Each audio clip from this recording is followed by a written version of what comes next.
Pour le cérémonial du salut.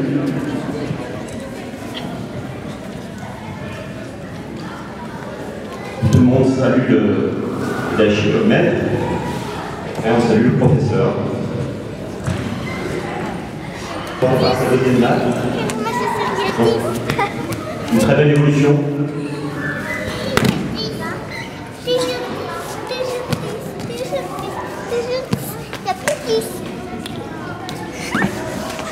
Aikido a été inventé par Maître Shiba, à peu près à la même époque que le judo.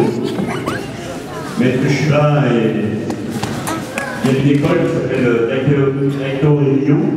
Ryu, ça veut dire école en japonais.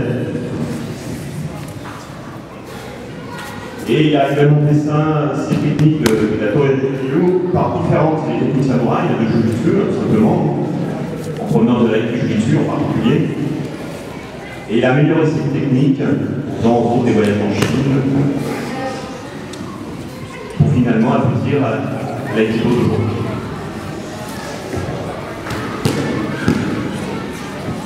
L'Aikido utilise la force de l'autre. Plus la personne en face est en colère, plus elle est forte, plus elle attaque fort, plus elle est violente, plus elle se fera mal. On absorbe la force de l'adversaire.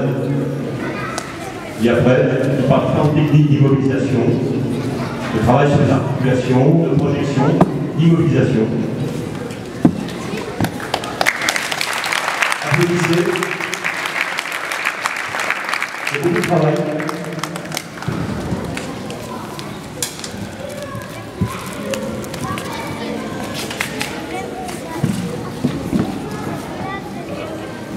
Souvent, des personnes me disent « Oh, quand je regarde l'Aikido, j'ai l'impression que ça ressemble à une danse. » C'est un peu simple, parce qu'il faut accompagner si vous ne l'accompagnez pas, vous avez une entorse, vous pouvez vous casser quelque chose. Il faut absolument qu'en deux, les adversaires s'entraînent. L'autre connaît la technique qui va être pratiquée, il faut qu'il l'accompagne.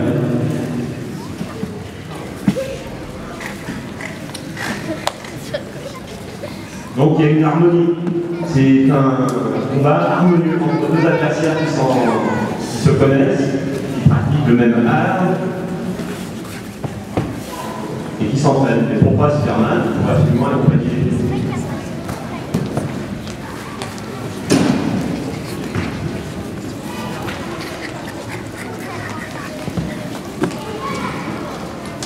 Vous avez le temps, vous donnerez un coude ou une main ou un poignet, tout à l'heure, vous verrez, si vous en avez une fois, l'heure vous pouvez avoir.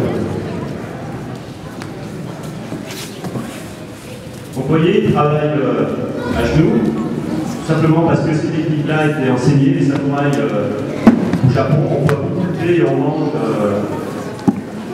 en sésame, autour d'une table, et puis il arrivait, et bien des fois ça dégénère. Donc autant d'eux était capable de parer un combat ou une attaque en étant autour de la table, en sésame.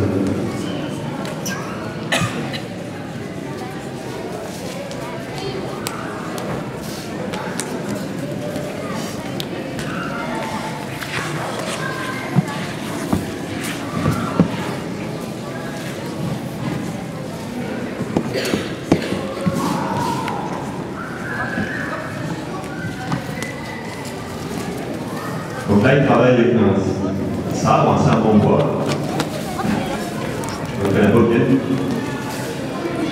Tout simplement le sabre d'entraînement des samouraïs.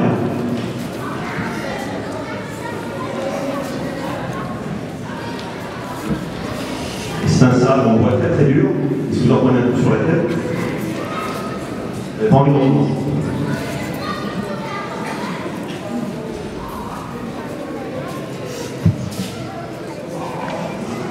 Alors le sabre est très important au niveau de l'aïkido, parce que toutes les techniques qui sont faites à main nue sont souvent des techniques qui sont le prolongement, qui sont des techniques issues du sabre.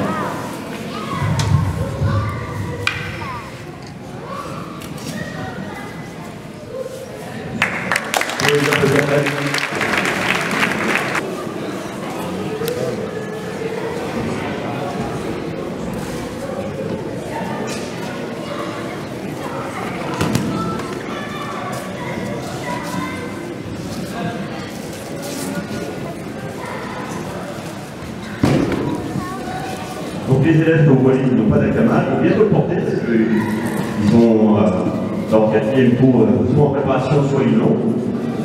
Donc ils vont bientôt avoir leur akama. Ils vont avoir le plaisir de le plier aussi.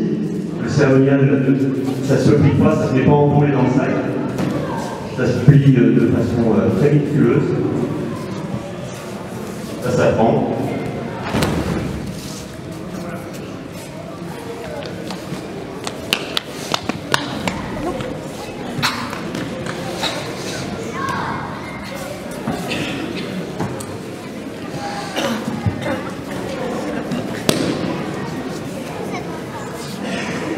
Donc jusqu'à ceinture noire, ce sont tous des éducatifs, ce sont toutes des techniques qui sont importantes. Et vous devenez un disciple à partir de ceinture noire, c'est-à-dire quelque part, quand vous êtes ceinture noire, vous devenez un pratiquant, mais vous avez fini on va dire, votre période éducative, votre période de la technique de base, vous allez vraiment pouvoir commencer à évoluer dans l'art martial. Peut-être ceinture noire, ce serait un débutant. Contrairement à ce que les gens croient.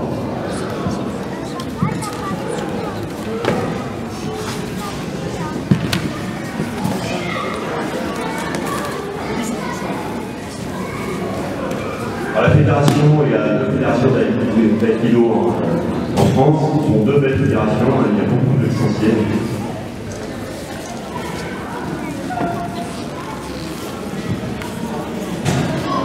C'est aussi un art martial où on y passe beaucoup d'énergie, contrairement à ce qu'on pourrait penser.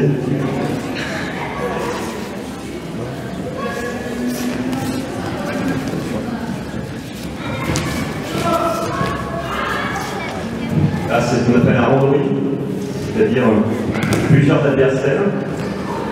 C'est d'abord apprendre l'esquive, la souplesse plutôt. Les gens pratiquent que le jour, ils font du jour, comme ça, ils donnent vraiment du grand maître.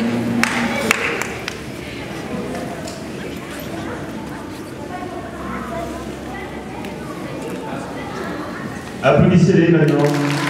Merci Guy. Merci Fabien. On sent que la relève est là.